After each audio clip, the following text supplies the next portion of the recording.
Olá, bom dia. O A Notícia de Frente desta quinta-feira, dia 16, está no ar. E dou bom dia também ao Lúcio Sordi. Bom dia, Lúcio. Bom dia, Nayara. Bom dia, Antero. E bom dia a você que nos honra com a sua companhia.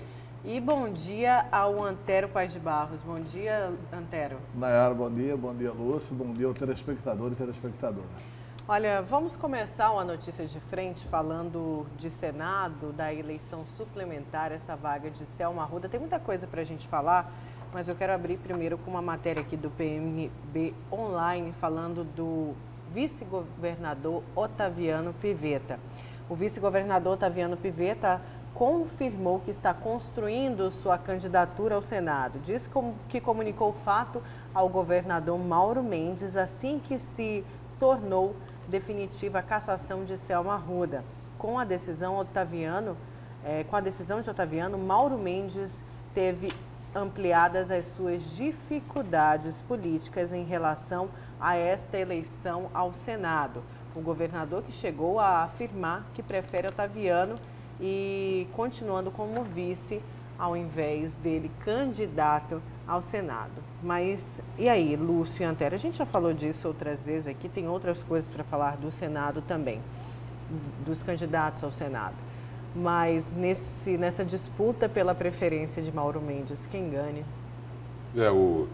Antes aí, só comentando essa informação que você acaba de passar, a minha fonte sobre essas declarações do Otaviano Pivetta, não sei se é a mesma fonte do PNB Online, né? Eu vi uma entrevista dele ao programa Resumo do Dia, do comunicador Roberto França e possível candidato a prefeito aqui em Cuiabá. Pelo menos o nome dele é Roberto França, não é isso? Então ele diz o seguinte, que já falou com mais de 50 lideranças, que está construindo a candidatura dele, já se divulgou aí que ele teria convidado o ex-senador Cidinho Santos, o ex-deputado federal Adilton Sacchetti, para que fossem lá o primeiro e o segundo suplente, respectivamente, mas isso daí Otaviano Pivetta não confirmou, né? E diz o seguinte, ele diz nessa entrevista lá ao Resumo do Dia, ele também coloca de que ele quer reconhecer o peso eleitoral de Cuiabá e da Baixada Cuiabana. E aí o seguinte, a gente pode, não digo interpretar, mas pelo menos deduzir de que ele, em sendo candidato ao Senado, deve escolher o primeiro ou o segundo suplente aqui da cidade de Cuiabá, né? E talvez tenha dado entrevista no canal e no programa de quem ele considera o suplente ideal, né? Pode ser. Seria Roberto França. Que seria o Roberto França, né? Não, porque o Roberto é um nomácio em Cuiabá. Se o Otaviano, que é um candidato a suplente de Cuiabá, né, o Roberto França seria uma alternativa extraordinária. Mas a matéria do PMB Online, ela traz assim, o isolamento político do governador Mauro Mendes. O Mauro Mendes está caindo para um isolamento político, na minha opinião, por falta exatamente de costume, de traquejo político. Primeiro, que o Mauro tinha que entrar na justiça para garantir a vaga para o Carlos Fávaro, para que ele concorra já na condição de senador. Foi tanto um tiro no pé, só abrindo parênteses aí, Antero, foi tanto um tiro no pé que, ao ser perguntado sobre essa questão, o vice-governador Otaviano Pivetta, que tem Mauro Mendes aí na mais alta consideração, né, ligado a ele, ajudou a construir a candidatura de Mauro Mendes ao governo do Estado, disse o seguinte, olha, eu prefiro não comentar. Pois é. Porque assim, então, primeiro, o Mauro Mendes vai à justiça porque ele não briga só com o vice. Quando ele anuncia que vai à justiça para garantir o direito de Fávaro concorrer ao Senado, ele está dizendo o seguinte, eu vou para garantir o direito de Mato Grosso de não ter um senador a menos na votação, contrariando toda a jurisprudência do Tribunal Superior Eleitoral e do Supremo Tribunal Federal. E com essa decisão, Antero, fez com que a senadora cassada Selma Arruda também entrasse na justiça para impedir que Carlos Fávaro assuma essa vaga. Para impedir que o Carlos Fávaro assuma essa vaga. E nem eu acho que o Supremo vai decidir em favor do Carlos Fávaro. Até porque na votação do TSE, 3 ministros do Supremo votaram e votaram contra essa possibilidade. E o Supremo já tem esse entendimento. Pois é. De que o terceiro colocado não assume. Pode até ser que mude, né? Mas o Mauro Mendes não era legítimo para pleitear isso. O Carlos Fávaro não é. Mauro Mendes não. 1. 2. Se o Mauro Mendes estivesse realmente preocupado só com o fato de que Mato Grosso não pode ficar com uma representação menor, ele devia entrar no TSE e no Supremo pedindo o seguinte: olha, tudo bem, ninguém quer contestar a decisão de vocês, mas a posse do futuro senador só ocorre depois da eleição. Quer dizer, a posse ocorrerá depois da eleição, isso já é assim, né? Mas a Selma permanece até a posse do novo senador. Pronto, Mato Grosso ficaria com os 3 senadores. Então, e não dá para justificar também, porque o DEM não quer apoiar Carlos Fávaro. O Jaime não quer apoiar, o Júlio não quer apoiar, o Dilmar Dal Bosco não quer apoiar, o deputado Botelho não quer apoiar. O Mauro Mendes vai fazer política com quem? E quando ele vai para esse isolamento, uma avaliação muito pessoal, ele se autoprejudica com relação à eleição de prefeito. Essa eleição, ontem tinha nos sites, me parece que estava no Media News ontem, uma entrevista do Fayad, ex-secretário do Silval, dizendo o seguinte, que o MDB deve ir com o Otaviano, mas que o MDB deve apoiar um candidato ao Senado para fortalecer a candidatura do Emanuel Pinheiro. Qualquer criança sabe que essa questão da disputa do Senado vai ter alguma troca com relação à eleição que vem a seguir, que é a eleição de prefeito. Eu sei que dificilmente o Otaviano vai cair nessa. Até pelo passado do Otaviano, honrado, que foi da Assembleia, no tempo talvez que o Emanuel tenha sido da Assembleia, que não se imiscuiu em coisas mal feitas na Assembleia Legislativa. Então, dificilmente o Otaviano entraria nessa de querer apoiar o prefeito do Cuiabá. Para o Otaviano Pivetta entrar nessa, ele vai ter que imitar um político nacional, né? Que num determinado assunto, numa situação bem diferente do que essa, ele disse assim, olha, esqueçam o que eu falei. Não, porque é o seguinte, porque o que o Otaviano Pivetta sempre diz é o seguinte, que ele não se mistura. Ele sempre pregou o princípio da moralidade, né? Sempre pregou isso. Então não vai. Assim, tanto é que lá na Assembleia, na era Silval Barbosa, me parece que o único nome que não apareceu envolvido lá na distribuição de propina, me parece que foi o dele. Exatamente. Não, o depoimento do Riva. O Riva cita ele e cita o Luiz Soares. E parece que cita Séries também.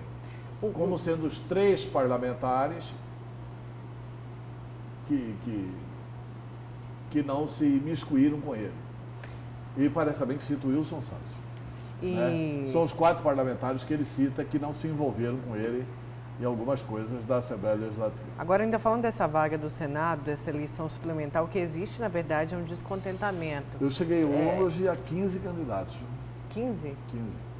15. E só para concluir... Já tem 14. Só para concluir essa questão do governador Mauro Mendes, que o Antero colocou aqui, de que o governador tem se equivocado aí nas posições que ele tem assumido.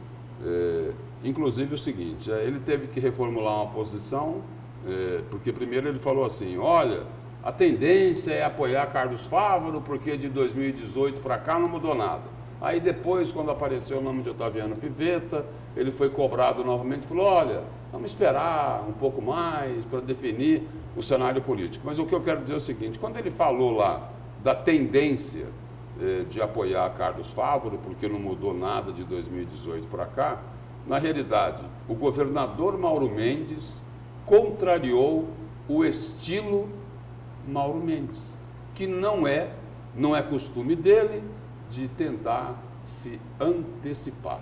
Ele costuma se debruçar sobre um determinado assunto, ele detalha ele o máximo possível, às vezes todo mundo sabe qual é a decisão dele, o que é que ele vai decidir, mas ele deixa isso para um momento que ele entende que é o mais adequado. Eu não sei se aliás, porque ele é engenheiro, né? E todo engenheiro tem um pensamento assim cartesiano, racional, lógico. Né? E não tem lógica ele antecipar essa decisão em favor do Carlos Fávaro, como não tem lógica ele apoiar o Carlos Fávaro. Uma eleição é uma eleição, outra eleição é outra eleição. Eu acredito que ele está mudando de posição. Ontem teve um outro sintoma de que ele está mudando de posição.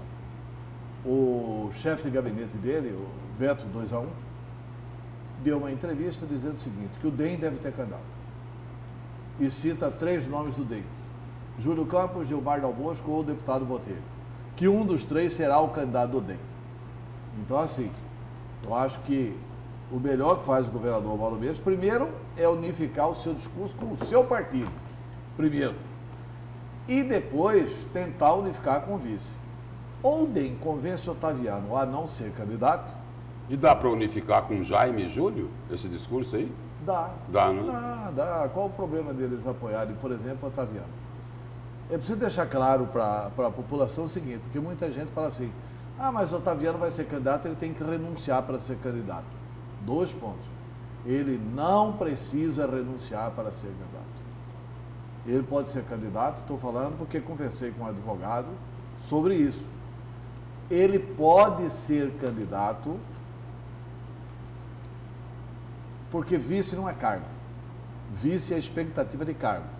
O que ele não pode é, na proximidade da eleição, ele vir a assumir o governo do Estado. Se o Mauro Mendes viajar para o exterior, ele viaja também para não assumir, para deixar o presidente da Assembleia assumir. Porque se ele assumir, ele fica inelegível. Mas, fora isso, ele pode ser candidato tranquilo na condição de vice-governador. Isso a lei permite. Antero, mas você acha que ele pode ser candidato na condição de vice e o Carlos Fávaro não pode ser na posição de senador, por quê? Por um motivo simples, o Carlos Fávaro não é senador. Otaviano foi eleito vice. Carlos Fávaro, senador, como quer o Fávaro e como quer o governo de Mato Grosso, é fraude. Ele não ganhou a eleição de senador. Agora, será que Jaime Campos, Antero, aceitaria apoiar... Carlos Fávaro, não. Não, aceitaria apoiar Otaviano Pivetta, né? Se Otaviano Pivetta estiver lá com o apoio de Blairo Maggi, de Adilton Sacchetti, dessas figuras de maior expressão ligadas ao agronegócio?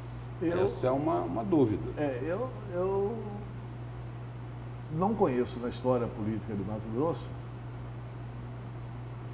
um dia sequer que o Jaime tenha rejeitado apoio de alguém. Você conhece o Jaime rejeitando apoio de alguém? Não, rejeitar não. Rejeitar não. Então, se apoiarem o Otaviano, qual o problema de apoiar o Otaviano? Pois é, mas aliás, se o Sacchetti apoiar, é um baita apoio. Mas o Lúcio põe... Não é ele rejeitar o apoio, é ele não dar o apoio.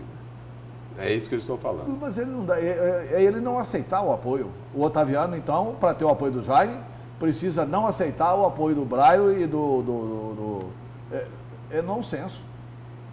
É nonsenso.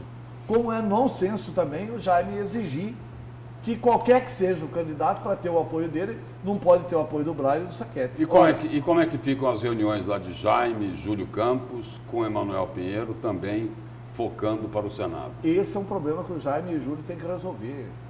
Se eles querem ter Emanuel como candidato a prefeito de Cuiabá, é outro problema, não tem como desvinculá-los. Isso aí é um estica-corda do Jaime e do Júlio, onde eles agem errado em relação ao DEM. Da mesma coisa que o Jaime, que o Mauro também age errado em relação ao DEM, quando diz que apoia Carlos Fávaro. Mas falando desse representante, o Lúcio até colocou isso em xeque no comentário dele, Jornal do Meio Dia. Leva aquele que não tiver uma representação muito clara ou que tiver. Eu falo assim, o representante do agronegócio, o representante do setor empresarial, porque você falou agora dos 14 candidatos, já tem um monte de candidato, tem inclusive candidato da Selma Arruda, tem gente falando eu sou o candidato da Selma Arruda, tem gente falando eu sou o candidato da Baixada Cuiabana, eu sou o candidato do agronegócio. Exceção do Carlos Fávaro, todos os outros 13 vão dizer que são candidatos da Selma. Verdade. Verdade. Agora vai depender de uma posição que ela possa vir a assumir, não é? Nessa eleição suplementar. Né? De repente ela fala assim, olha, fulano é o meu candidato. É disso que eu estou falando. Ela pode fazer isso. É ela que vai definir o candidato dela. E aí vai ter um peso nessa eleição, né, André? Se definir. Eu não sei. Eu precisa ter pesquisa para isso, né? Eu não sei. Porque Eu não digo não de todo o eleitorado dela, mas uma parte do eleitorado dela acredita, né, que a cassação dela foi por perseguição política, porque ela colocou o bandido na cadeia. Eles entendem que é o seguinte, olha, todo mundo faz isso, caixa 2, abuso de poder econômico, e só caçaram ela, e aí foi rápida demais a cassação dela, ou seja, uma parte entende que ela ficou como vítima nesse processo. E uma parte, e um pouco ela é vítima mesmo, mas ela é vítima, primeiro do erro dela e segundo também de um entendimento, na minha opinião, eu já disse isso aqui, que podia ter sido diferente do Tribunal Superior Eleitoral. Eu acho que ela errou, mas poderia ter pago sem ser com a cassação do mandato. Eu acho que essa é a eleição que não devia existir, essa eleição do Senado, porque a vitória da Selma foi legítima. A vitória da Selma foi legítima. Selma não é uma senadora que usou fraude, que ganhou por causa da fraude, que ganhou por causa de abuso de poder econômico, que ganhou por causa de caixa 2, tudo isso é mentira. Embora ela tenha cometido os erros de ter usado o recurso próprio dela e do suplente para fazer despesa quando aquilo não era permitido. E isso ficou caracterizado como abuso de poder econômico sem ser e com o caixa 2 sem ser. E ainda nesse assunto, antes de eu saber os destaques de vocês, quero ir aqui para uma matéria do Olhar Direto. Botelho defende que viabilidade de Júlio Campos seja testada em pesquisa de opinião. O presidente da Assembleia Legislativa e uma das principais lideranças democratas de Mato Grosso, deputado Eduardo Botelho, considerou natural o encontro dos Campos com a família Pinheiro. O chefe do Legislativo ponderou, no entanto, que os nomes escolhidos pelo partido, tanto para as eleições municipais quanto para o Senado, serão definidos a partir de pesquisas de intenção de voto. Olha, natural não é. Natural não é. Precisa parar de achar que a traição é naturalidade na política. Não é. Traição na política é mau caratismo. É uma coisa que não se justifica. A não ser o seguinte, o Jaime Campos e o Júlio têm todo o direito de ir lá dentro dos democratas e lutar lá dentro dos democratas e, olha, não queremos ter candidato próprio, queremos apoiar Manuel Pinheiro. Pronto. Não faz mal nenhum para a nossa imagem, aquela imagem do paletó. Pronto, ele tem perfeita condição de falar isso e de defender isso e de assumir isso, mas que ponha carinha na frente da televisão e assuma isso, né? E não ficar com esse joguinho de vai para lá, vem para cá, de estica e de encolhe. É isso que chamam aí de velha política. Desse jeito não vai a lugar nenhum. Eu acho muito legítima a pretensão do Júlio Campos de ser candidato ao Senado, legítima a pretensão do Dilmar de ser candidato ao Senado, e tem que ver quem do DEM está melhor. O Botelho não quer. Diz que até a prefeita de Várzea Grande também é uma possível candidata, a Lucimar Campos. Acho que teve uma bebedeira aí numa madrugada que chegaram a pensar ou sai Emanuel Pinheiro, candidato ao Senado, ou sai Lucimar Campos. Mas aí foi diminuindo o vinho e tal. Passou efeito, né, André? E por falar em Lucimar, antes da gente mudar de assunto aqui, foi divulgada uma reportagem aí mostrando os 10 parlamentares mais ricos do país, né? Então é o seguinte, o primeiro parlamentar mais rico do país é Tasso Gereissati, com um patrimônio declarado de 389 milhões. O segundo é Oriovisto Guimarães, do Podemos, do Paraná, senador, 239 milhões. O terceiro, Luiz Flávio Gomes, do PSB de São Paulo, deputado federal, com 119 milhões. O quarto é Hercílio Araújo Diniz Filho, do MDB de Minas, deputado federal, com 38 milhões. O quinto, Eduardo Girão, do Podemos do Ceará, com 36 milhões de reais. E o sexto parlamentar mais rico do país é Jaime Campos, do DEM, de Mato Grosso, senador da República, com um patrimônio declarado de 35 milhões de reais. E aí, esse ranking aqui dos mais ricos do país foi uma reportagem especial do jornal El País, mostrando quem são os parlamentares mais ricos do Congresso Nacional. E aí, essa reportagem lá, essa matéria do El País, discute temas como a taxação das grandes fortunas e a desigualdade fiscal em relação à porção mais pobre do Brasil. Isso aí está tudo muito subestimado. Não. Inclusive o que é declarado, um questionamento. Tá no nome, não é isso? Inclusive, esse é um questionamento que a reportagem do El País faz, de que esses números aqui, relacionados ao patrimônio, são muito maiores do que o que é declarado. É isso? Sabe por quê? Porque o que é declarado é assim. Jaime Campos comprou a fazenda há muito tempo atrás em Alta Floresta. Só a fazenda da Alta Floresta milhões. Não passa disso aí longe. Só o gado que tem na fazenda passa disso aí longe, né? Nessa fazenda de Alta Floresta, só que ele é obrigado a declarar o imposto de renda por quanto que ele comprou naquela época. Não quanto ela vale hoje, 15, né? 20 anos atrás. Esse valor é o valor de 20 anos atrás. Tasso Gereissati, só para ter uma ideia, o Tasso é dono do shopping em Guatemi. É dono da Coca-Cola, né? No Nordeste inteiro. É dono do gás. Quer dizer, o Tasso Gereissati... Ele é dono do Ceará. Não. E Jaime José Grande? Você está com dó. Ele é dono do shopping Guatemi, no país inteiro. Tá?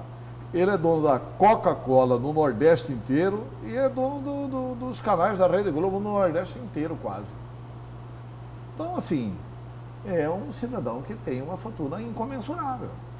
Não é isso aí, 300 milhões do Tasso. 389. Não é isso. Se tocar o Mi pelo Bi, pode ser que esteja superestimado. Mas vai estar menos superestimado do que está subestimado essas fortunas. Jaime Campos é uma das grandes fortunas de Mato Grosso hoje do Brasil. Jaime Campos é um cidadão riquíssimo. Riquíssimo. O Jaime entra no rol dos bilhardários. Porque assim, tem milionário e bilionário. E bilionário. O Jaime é bilionário. Né? O Jaime é quase... Trilhardário. Falta só você falar isso. Falta só falar isso. Isso porque não está os ex-parlamentares, né? Mas não é defeito. Não, ninguém está falando que é defeito. Não é defeito. O cara... Aliás, o sistema capitalista é bom por isso, né? Porque permite que a pessoa cresça, né? Tomara que o crescimento de todo mundo aí seja de mérito próprio, né? Tomara. E agora eu quero saber os destaques de vocês para hoje. Vamos começar com o seu, Lúcio. O meu destaque de hoje é sobre a saúde, mas hoje não é para falar de problema, de dificuldade, não é para falar do caos na saúde, como nós estamos acostumados a noticiar aqui, né? É para falar de uma notícia boa.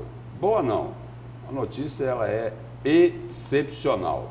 E o seguinte, mais excepcional ainda para um grupo de aproximadamente 1000 pessoas. Talvez tenha até um pouco mais. E a notícia é a seguinte: depois de mais de 10 anos,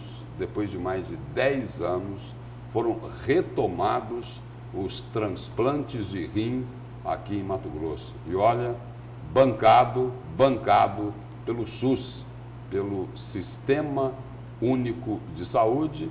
E aí é o seguinte, aí o primeiro transplante de rim aqui em Mato Grosso, ele aconteceu na última terça-feira no Hospital Santa Rosa, aqui de Cuiabá. Então, esse é o meu destaque de hoje. Ótimo. Antério, e o seu? Olha, o meu destaque é o seguinte, ontem o Lúcio trouxe aqui a questão do meio foro por prerrogativa de função, né? Porque o Álvaro Dias tentou restringir o foro por prerrogativa de função para limitá-lo a 5 autoridades.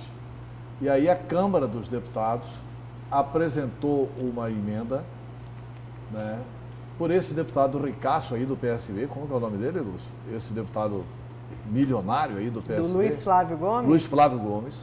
O Luiz Flávio Gomes, que é um brilhante professor de Direito, ele é o dono do curso LFG, que é o que deu essa fortuna para ele, inclusive. E o Luiz Flávio Gomes fez uma emenda como grande operador do direito, estabelecendo o seguinte, olha, tudo bem, os atuais parlamentares perdem o foro por prerrogativa de função, mas os juízes de primeira instância não podem determinar busca e apreensão, condução coercitiva, prisão preventiva, prisão temporária contra essas autoridades. Aí a população inteira é indignada com o Congresso porque está desmoralizando o Poder Judiciário. O que o antagonista revelou ontem? Que isso tudo foi feito. O Rodrigo Maia, do DEM, matou a bola no peito, falou isso aqui não sai enquanto não regularizar, enquanto não tranquilizar esses parceiros aqui do Congresso Nacional. Mas o Rodrigo Maia teve ajuda substantiva de ministros da Suprema Corte, que ajudaram a construir essa solução. Sabe por quê? Porque ministros dos tribunais superiores estão com medo de, caindo o foro por prerrogativa de função, terem suas prisões decretadas por juiz de primeira instância. A gente vai voltar nesse assunto daqui. Certo. Olha, vamos falar de desmatamento agora. A secretária de Estado e Meio Ambiente, Maureen Lazzaretti, participou ontem do Jornal do Meio-Dia. Confira os principais trechos dessa entrevista. Secretária, antes de falar das queimadas, onde as informações aí não são nada animadoras, como é que vai ser possível esse desmatamento ilegal zero em Mato Grosso e a partir de quando? Bom, na verdade, trabalhar contra o desmatamento ilegal é uma função do Estado que perdura durante toda a existência da Secretaria de Estado de Meio Ambiente. O que nós procuramos fazer no ano de 2019 é incrementar as ações estatais voltadas ao combate ao desmatamento ilegal. Esse é o nosso objetivo. Para isso, em agosto de 2019, nós adotamos uma nova plataforma de controle de alertas de desmatamento. Então, nós recebemos esses desmatamentos com um delay de 24 horas, incorporamos ações complementares àquelas já executadas para a Secretaria para o combate a esse desmatamento ilegal. Que ações são essas?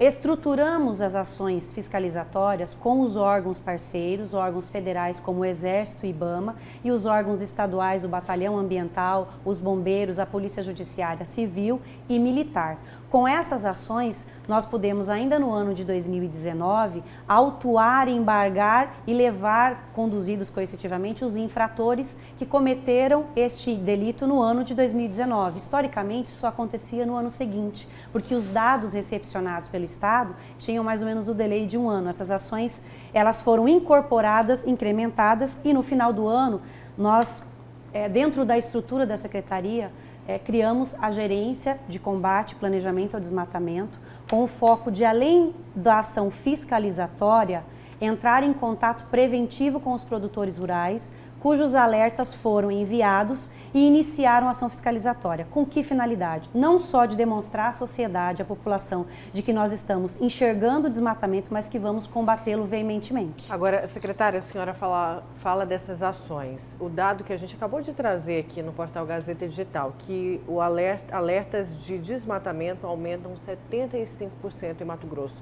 Isso quer dizer que é antes de todo esse sistema implantado? Ou seja, a gente vai ter uma diminuição, os dados só vêm agora esse ano mais para metade do ano? É uma somatória de fatores. Eu queria fazer só um esclarecimento a respeito deste dado.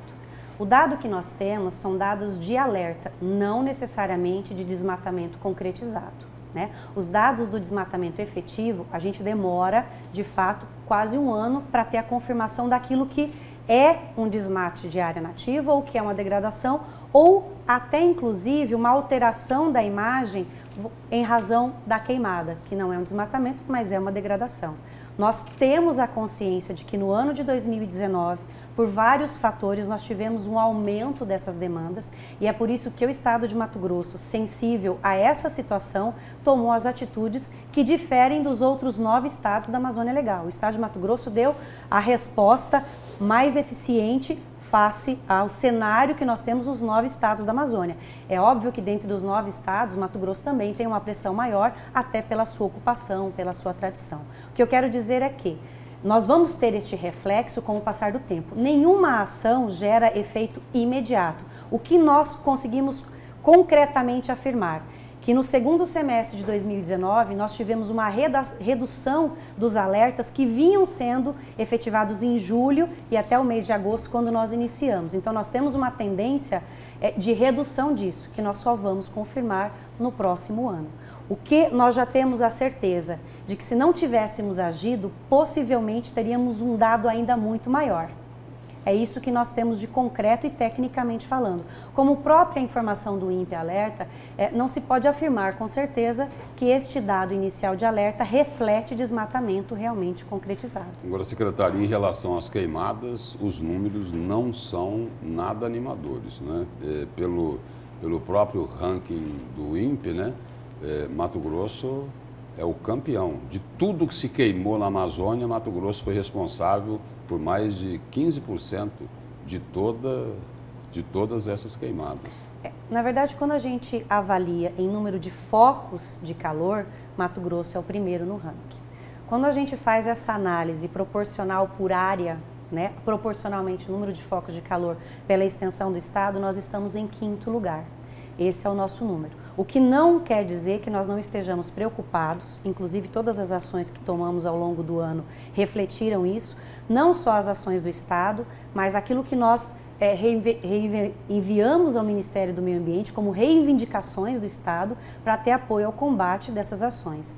Quando a gente fala de queimada, nós precisamos tratar que aí o assunto não é só fiscalização do próprio meio ambiente ou da Secretaria de Estado de Meio Ambiente. Nós vivemos uma questão cultural, não só no Estado, como no país, e tivemos um complicador no ano de 2019, que são as condições climáticas. Mas eu também queria chamar a atenção a um dado, que no ano de 2017 nós tivemos praticamente os mesmos números de focos de calor que no ano de 2019, mas com uma exposição, talvez com um dado colocado de forma diferente. Eu acho que nós tivemos, durante um ano, uma experiência difícil para o Estado, não só para a Secretaria de Estado de Meio Ambiente, mas para os bombeiros, para quem realizou o combate, para o Exército e IBAMA, que nos apoiaram nessas ações.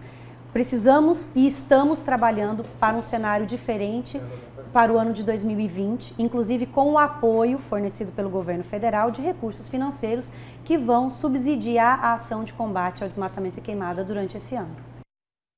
Pois é, a secretária da SEMA, Antéria Lúcio, falando aí sobre o cota zero, né? Foi a última coisa que ela falou respondendo uma telespectadora, dizendo aí que a secretaria trabalha para o melhor da população como um todo, porque a telespectadora tinha questionado a questão da cultura, o que o cota zero vai fazer, além de ferir a cultura, também vai trazer desemprego. E a população sempre que fala do cota zero, fala da falta de fiscalização da SEMA, de que a SEMA fecha os olhos para muitas coisas que acontecem aqui em Mato Grosso, nos rios aqui próximo, inclusive de dia, olho nu. E ela falava que não, que a SEMA, na verdade, tenta fiscalizar tudo que pode. Não dá para ser onipresente, mais ou menos isso que ela disse. Sim, mas na verdade é o seguinte, essa questão de fiscalização de rio depende primeiro de consciência, de educação, né? As pessoas foram pegas semana retrasada em Barão do Melgaço, estamos em pleno período de Piracema, com milhares de toneladas de peixe. Isso é fichinha, porque pega um pouquinho do muito que eles tiram do rio. E quem que tira do rio? É o pescador amador que está tirando do rio? Não é. É o pescador profissional. Esses que a telespectadora liga aí. Olha, vocês vão causar desemprego. Vão causar desemprego para quem? Para essa gente? Quem que está fazendo essa pesca predatória? Quando acontece a prisão de toneladas de peixe, quem que fez? O pescador amador gosta de pescar para pegar o peixe no anzol. Esses peixes foram retirados de espinhel e de rede. Eles não foram pegos no anzol. Esses peixes só foram pegos por causa de pescador profissional. Na hora que você proibir de transitar o peixe, vai proibir vender o peixe aqui. Aí você faz a fiscalização no mercado do peixe e resolveu o problema. Você faz a fiscalização no frigorífico do peixe e resolveu o problema. Já que o peixe não pode chegar por carro, já que o peixe não pode ser transportado, você resolve o problema definitivamente. Então, eu acho que o cota zero é muito salutar para o rio. Segundo, não gera desemprego coisíssima nenhuma. Vai gerar emprego. O que acontece é o seguinte, que como todos os setores da sociedade, os pescadores também vão ter que melhorar, vão ter que se qualificar para continuarem tendo emprego. O mecânico de hoje, para continuar consertando o carro, ele tem que entender um pouco de informática. Senão ele não conserta. E daqui a pouco ele não vai consertar menos ainda. Vai consertar menos ainda. Porque os carros, cada dia mais, sairão com uma tecnologia mais avançada. Da mesma forma, o pescador. Ele vai ter que se qualificar para trabalhar nessas empresas de turismo. Mas recentemente saiu um levantamento mundial sobre a tendência do emprego no mundo. E uma das maiores tendências de emprego no mundo é turismo. E a gente pode aumentar muito o turismo em Mato Grosso se o turista vier aqui e pegar peixe. Se vier aqui e não pegar peixe, nós vamos diminuir o turismo. Nós vamos ter só o turismo de contemplação, que é para ver onça, para ver jacaré, para ver capivara, para ver arara, para ver bicho, né? Quando a gente pode aumentar muito essa questão do turismo. Mas o projeto, do jeito que foi enviado, não convenceu a população. Isso que eu ia falar. Como porque você é o seguinte, falando, o projeto, não mostra... o projeto foi enviado para a Assembleia, um projeto meia boca. Esta é a grande verdade. Muito um projeto meia boca, sem nenhum estudo, e é só por causa disso que a Assembleia contratou agora uma consultoria, um estudo que a secretária do Meio Ambiente disse que a Secretaria também vai acompanhar esse trabalho, apesar da contratação ter sido feita lá pela Assembleia. O próprio presidente da Assembleia, Eduardo Botelho, disse aqui na Notícia de Frente o seguinte, que no projeto que o governo enviou para a Assembleia, não tinha uma linha sequer sobre o que é que ia acontecer com os pescadores que dependem dessa atividade. Não esses aí que tem carteirinha, né? Tá, que é empresário, que é servidor. E por causa disso o projeto está penso. Não. Aí o seguinte, é por isso que não aprovou. Como é que vai aprovar um projeto desse sem esses estudos, Antero? O que esses parlamentares estão fazendo lá, Lúcio?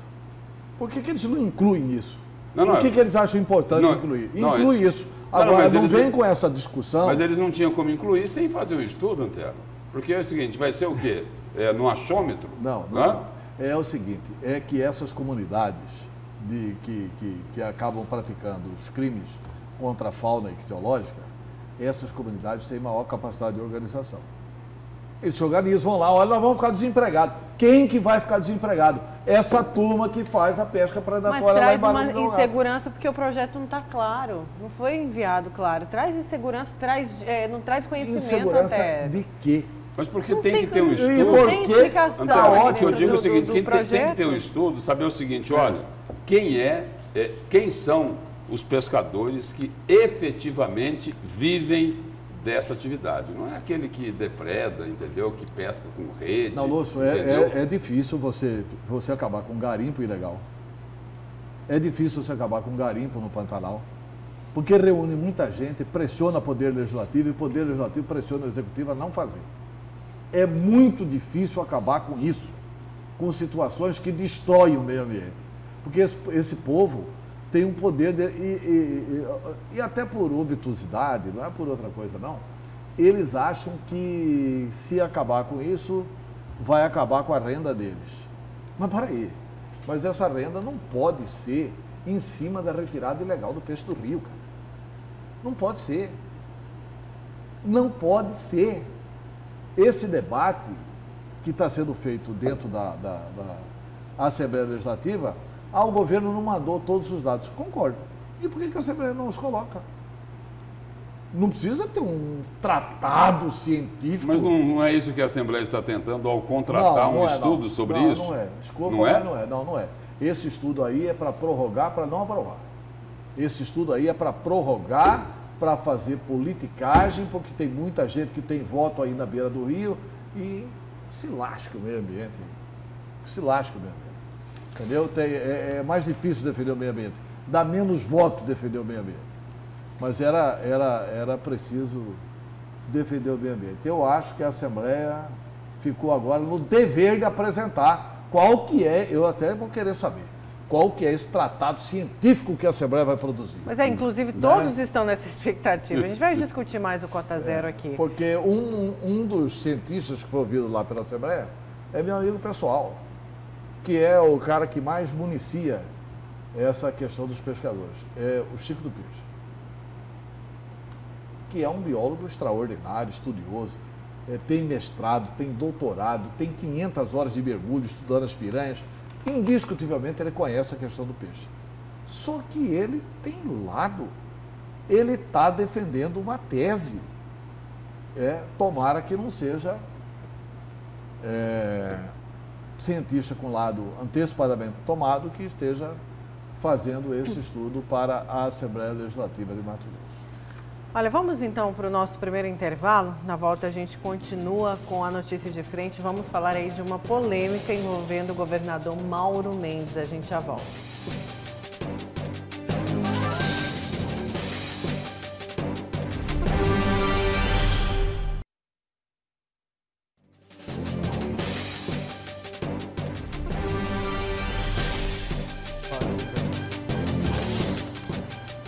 Voltamos com a notícia de frente, vamos falar de polêmica. Os comerciantes alegam que o governador Mauro Mendes incentivou a população a fazer compras pela internet, já que alguns produtos tiveram aumento de preço por conta das novas cargas tributárias. Os detalhes com a Nayana Bricá. Bom dia a você que acompanha a notícia de frente. As entidades comerciais de Mato Grosso são contrárias à fala do governador Mauro Mendes, que diz que o consumidor tem a opção de fazer compras pela internet. Segundo representantes das entidades, isso acaba desestimulando o comércio local e também a geração de emprego e renda aqui no estado. Existe uma inverdade colocada aí quando diz que houve aumento de ICMS. Teve redução de incentivo fiscal. Você mesmo aqui, os jornalistas, criticaram os incentivos fiscais dados em Mato Grosso. Então nós estamos reduzindo incentivos fiscais dados ao comércio. Diga-se de passagem, nós já falamos isso claramente, alguns deles foi confessado por um ex-governador que foi vendido a determinados setores aqui no estado de Mato Grosso. Então eu não vou manter incentivo fiscal que foi comercializado para determinados setores. Não é para todos, mas isso está lá na delação. Quem quiser tirar dúvida é só ler e ver os processos que tramitam na justiça. Então nós, redução de incentivo fiscal, tá? Olha, há sempre uma forma das pessoas questionar, espernear. Agora o mercado se autorregula. O governo tem seus órgãos de controle, qualquer abuso, o PROCON, os órgãos de controle poderão ser acionados, mas existe a própria regulação do consumidor. tá? Essa conversa passa, o mercado é competitivo, as pessoas compram pela internet, elas compram fora do estado. Hoje o consumidor é muito sabido.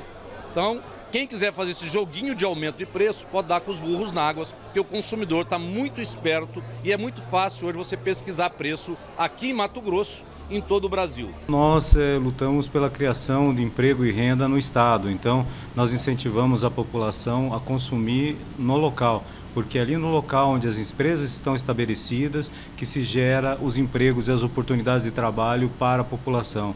A gente está consumindo, por exemplo, numa loja ao lado da nossa casa e daqui a pouco tem, de repente, um familiar da gente que está trabalhando naquela loja. Então é isso que nós queremos geração de renda e emprego dentro do estado de Mato Grosso para desenvolver o mercado mato-grossense como um todo.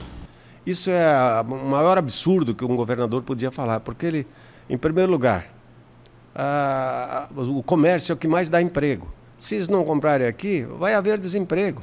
Em segundo lugar, ele não vai recolher, não vai ter tributo. Então é um absurdo o que ele falou. Por isso a indignação de todos os comerciantes em não aceitar essa fala do governador, em primeiro lugar. Em segundo lugar, eu sempre digo que quem não cuida do pequeno empresário nunca terá um grande empresário. Então o Estado tem que ser inteligente. Ele tem que cuidar das empresas dele, do comércio, para ter um comércio forte. Porque se ele não tiver um comércio forte e estabilizado, ele nunca terá uma arrecadação estável.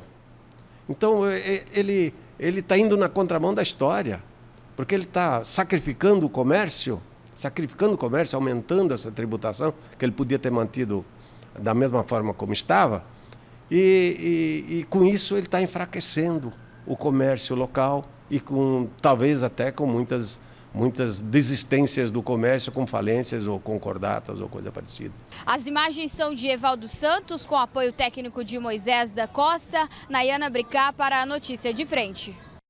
Olha, e temos aqui uma nota do governo do estado que fala o seguinte: o governador de Mato Grosso, Mauro Mendes, esclarece que não incentivou ou defendeu qualquer campanha para que a população passe a adquirir produtos no comércio eletrônico de outros estados, em decorrência de supostos aumentos de preços no mercado interno. O governador destacou que a atual gestão incentiva o desenvolvimento econômico de Mato Grosso e já adotou medidas que demonstram isso, como a exemplo da correção de distorção da concessão dos incentivos fiscais para o setor do comércio, que trouxe maior competitividade e segurança jurídica. Existiam empresas no mesmo segmento com diferentes benefícios. E termina a nota dizendo que o governo preza e defende a livre iniciativa, um mercado competitivo, aberto e que possa ser atraente para o consumidor, lucrativo e que gere emprego e renda. Essa é a nota do governo do estado. Na verdade é o seguinte, né? Tem algumas reações dos empresários que são desmedidas, né?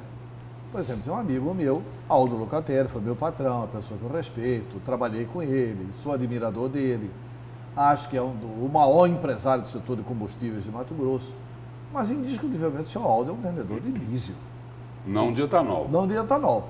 Aí, para fazer propaganda contra o governo, ele coloca no posto dele: aqui nós não vendemos etanol. Ele nunca vendeu etanol. Culpa do governo. Culpa do governo.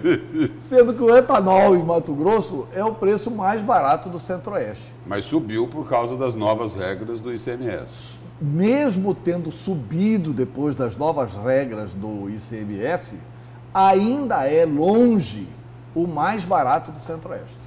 Portanto, não há conversa fiada de que não tem condições de vender o etanol aqui. Segundo, vai ser uma reação, não precisa o governador falar, vai ser uma reação natural da comunidade. Se as pessoas quiserem transferir todos os seus custos para os clientes, porque quem paga imposto é quem compra, né?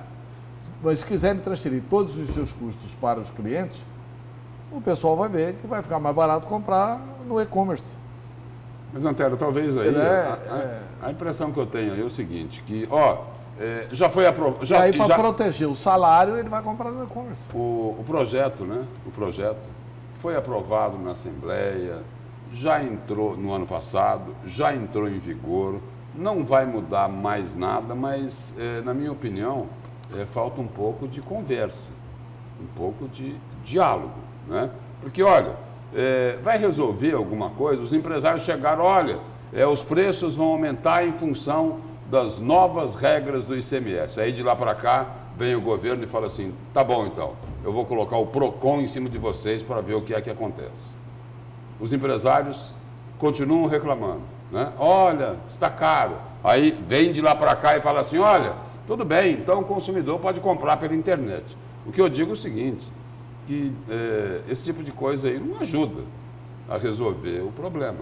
Se sentasse e conversasse, discutir o assunto melhor, talvez pudesse ter um encaminhamento melhor do que esse embate que está ocorrendo aí. Porque o comércio... Essa discussão já foi feita, Lúcio, antes de votar o projeto na Assembleia.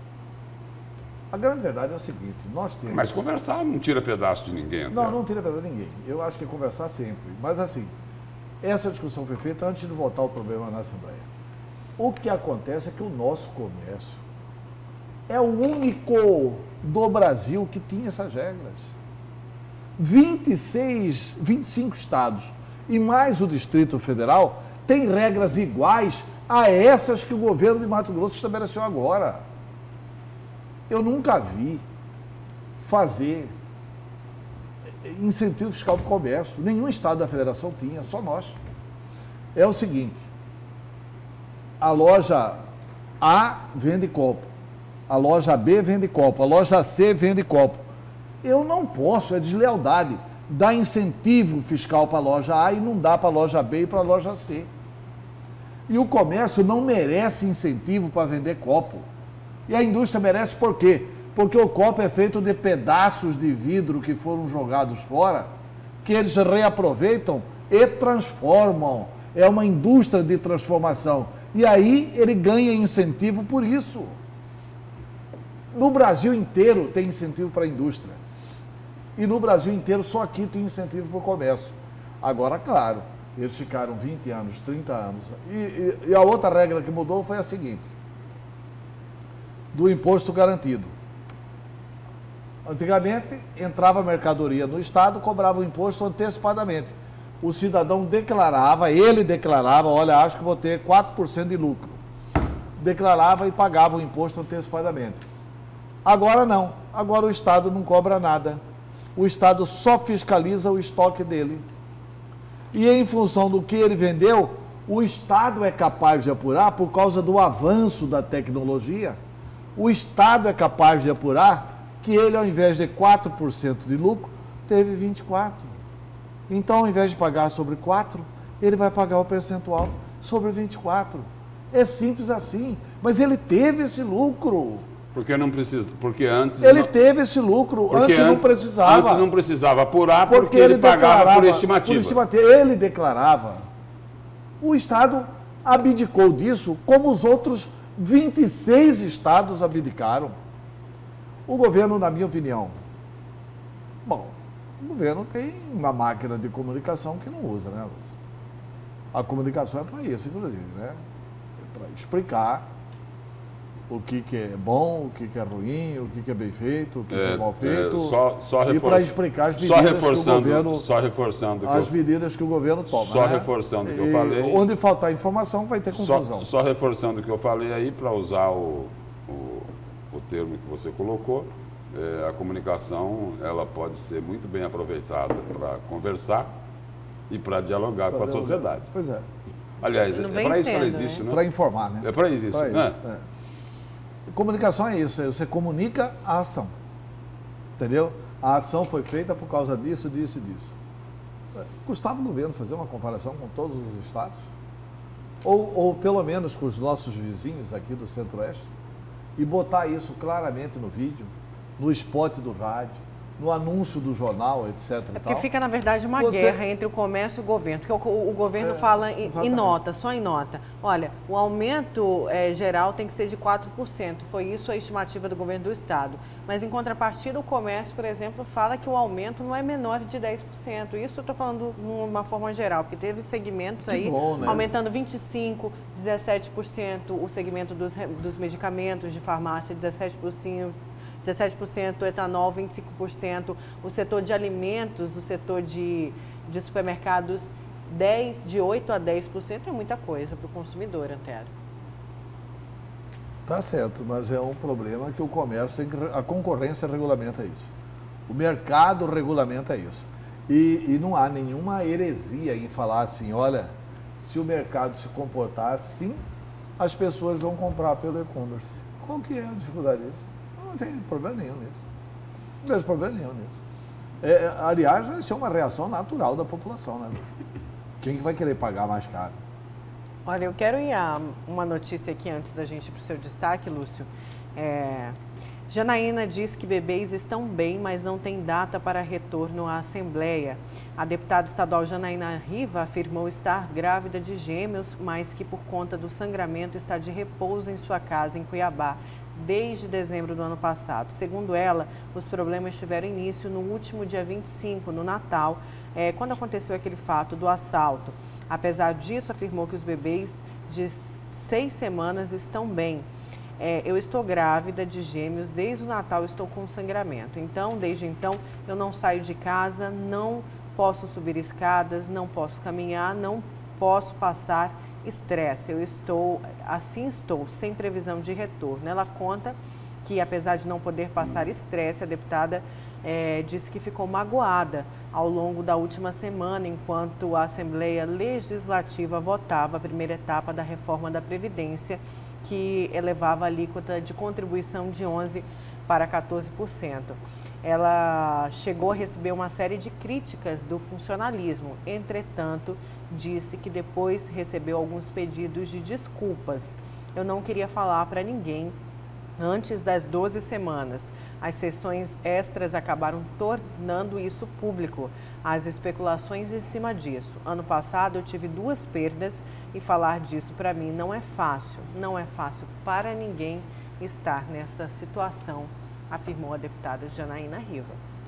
A gente estima aí que tudo dê certo e vai dar certo desta vez. Lúcio, já que eu falei de saúde, a saúde da deputada, que eu tenho certeza que vai dar tudo certo, vamos falar de uma boa notícia também, né? Saúde. Vamos lá, Nayara. Na realidade, não é uma boa notícia, é uma notícia excepcional, né? Depois aí de mais de 10 anos, 11 anos aí, foram retomados aqui em Mato Grosso os transplantes de rim. E eles foram paralisados aqui no estado por picuinhas políticas, não é?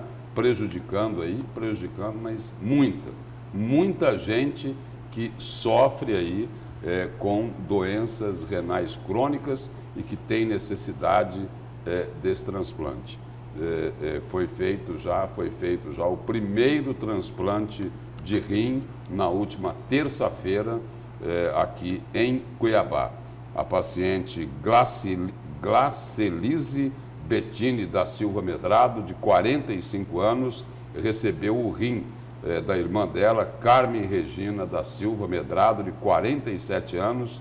E o detalhe é o seguinte: com o procedimento todo custeado pelo SUS, o Sistema Único de Saúde.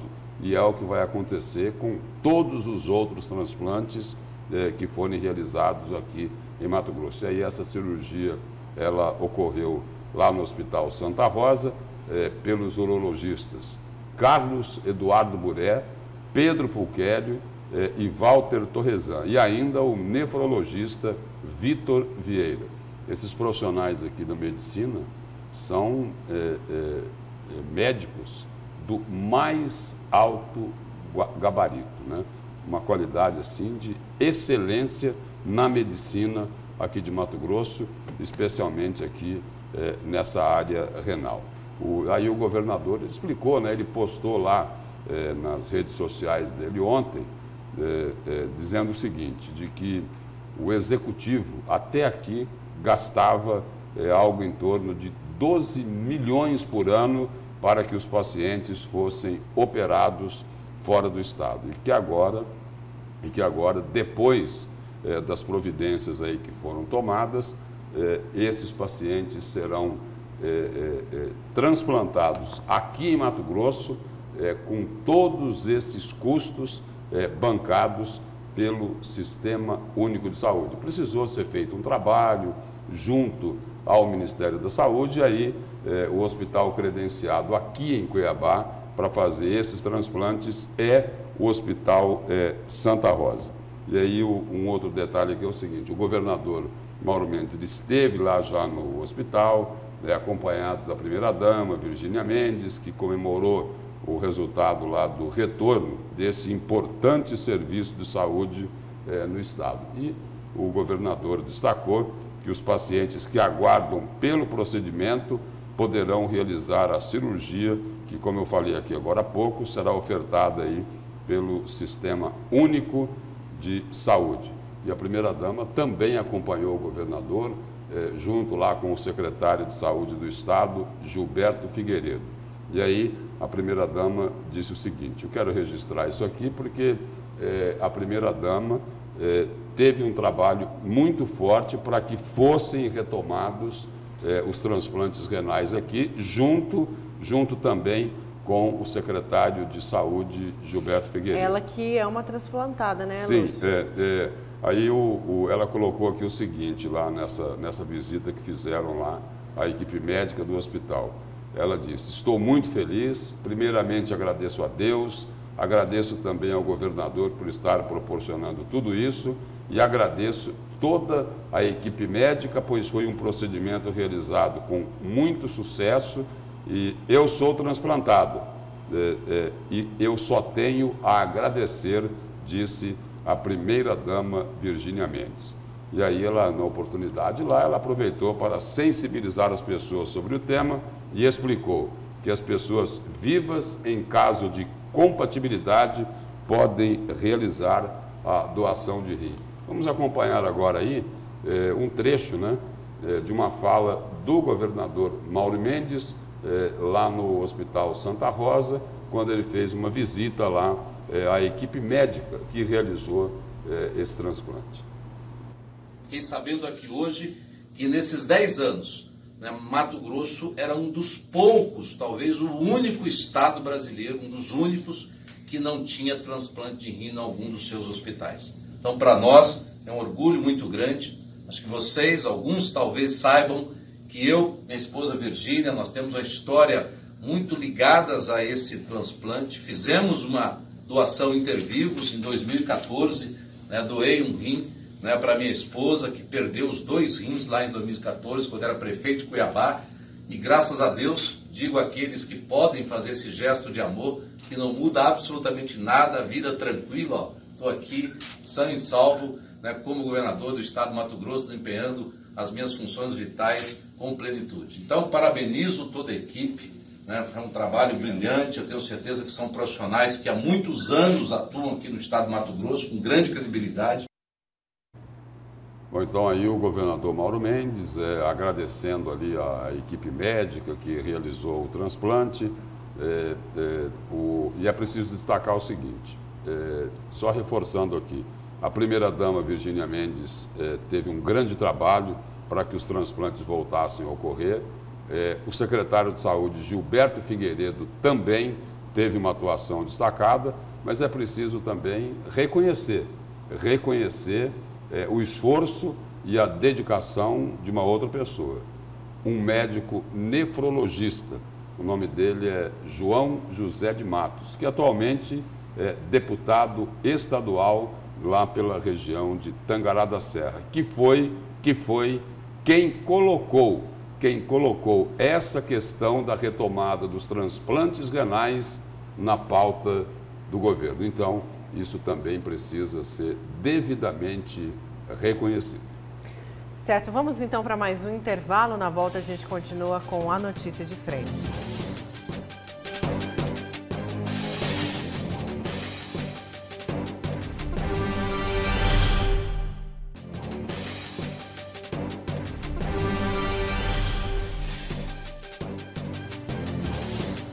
Voltamos com a notícia de frente. Vamos para o destaque aqui de Antero Paes de Barros. Antero? Nayara, é o seguinte, Lúcio e telespectador. Ontem, no programa de rádio que apresento no Jornal da Capital, eu tive a oportunidade de entrevistar o presidente da AMAN, doutor Tiago, e comentei com ele com esse jabuti que a Câmara dos Deputados está colocando na questão da PEC que reduz os beneficiados com foro por prerrogativa de função. Só explicando para o telespectador. O senador Álvaro Dias fez um projeto de lei restringindo o foro por prerrogativa de função a apenas 5 autoridades. O presidente da República, o vice-presidente da República, o presidente da Câmara dos Deputados, o presidente do Senado e o presidente do Supremo Tribunal Federal. Todas as outras autoridades perdem o foro e seriam julgados normalmente pelo juiz de primeiro grau, como todo cidadão brasileiro. Ocorre que o Senado aprovou o projeto do Álvaro Dias por unanimidade. Esse projeto está desde 2018 na Câmara dos Deputados. Portanto, desde antes da nova eleição. Rodrigo Maia era o presidente em 2018 e segurou o projeto. Rodrigo Maia segurou o projeto em 2019 inteiro. E o Rodrigo Maia sempre garantiu de que ele só colocaria esse projeto para andar na hora que os seus colegas de parlamento estivessem tranquilos. E aí, o deputado Luiz Flávio Gomes, que é um deputado federal ligado ao ramo do direito, foi chamado para ajudar. Ele é um deputado federal do PSB. E como é que ele ajudou? Ele criou uma emenda, que é uma emenda jabuti, colocando o seguinte, que tudo bem, fica restringido apenas a essas 5 autoridades, mas o juiz de primeira instância não poderá tomar as seguintes medidas com relação às autoridades que detinham foro de prerrogativa de função. E aí vem lá uma série delas. Busca e apreensão, condução coercitiva, prisão temporária, prisão provisória, prisão preventiva. Nada disso poderá ser declarado. Eu disse isso ao doutor Tiago. Doutor Tiago, não estão tentando desmoralizar o Poder Judiciário na primeira instância? Não há uma guerra declarada contra o Poder Judiciário? Há menos de um mês, nós vimos lá no Rio de Janeiro, a Assembleia Legislativa do Rio de Janeiro dar alvará de soltura para bandidos da Assembleia Legislativa do Rio de Janeiro deixar a cadeia. Quer dizer, o juiz prende e o político solta. E agora o político está estabelecendo o seguinte, que o juiz não pode mandar prender. Significa dizer o seguinte, que o Dr. Jefferson Schneider, por exemplo, que está analisando uma série de processos com relação à primeira instância, ele não pode determinar a prisão de alguém, por exemplo, que tem... Ele é o juiz, só para ajudar aí, ele é o juiz da Operação Ararate. Entendeu? Ele é o juiz da Operação Ararate. Ele está julgando uma série de pessoas. Ele não pode determinar a prisão de uma pessoa que não tem mais foro, mas que é autoridade hoje. Se tiver que determinar a prisão dele, ele não poderá. Não poderá sim, vírgula, se for aprovada essa emenda. Por enquanto é só uma emenda ao projeto de emenda constitucional do senador Álvaro Dias. Ou seja, é a desmoralização total do Poder Judiciário. Para minha surpresa, ontem o site O Antagonista disse o seguinte, não foi apenas o deputado Luiz Flávio Gomes quem ajudou nessa emenda. Ministros dos tribunais superiores, inclusive do Supremo Tribunal Federal, ajudaram a construir essa saída política. Ou seja, ministros dos tribunais superiores estão com medo de serem presos por juízes da primeira instância. Os deputados também. É isso. E por isso estão colocando o jabuti nesse projeto de emenda constitucional. Olha, quando você pensa que o Brasil vai dar um passo à frente, ele dá 10 passos atrás. Brasil, mostra a sua cara, né? É isso, Nayara. Bom dia, Lúcio. Bom dia. Bom dia, Antero. Bom dia, Nayara. Até amanhã. Né? Bom dia a você. Até amanhã.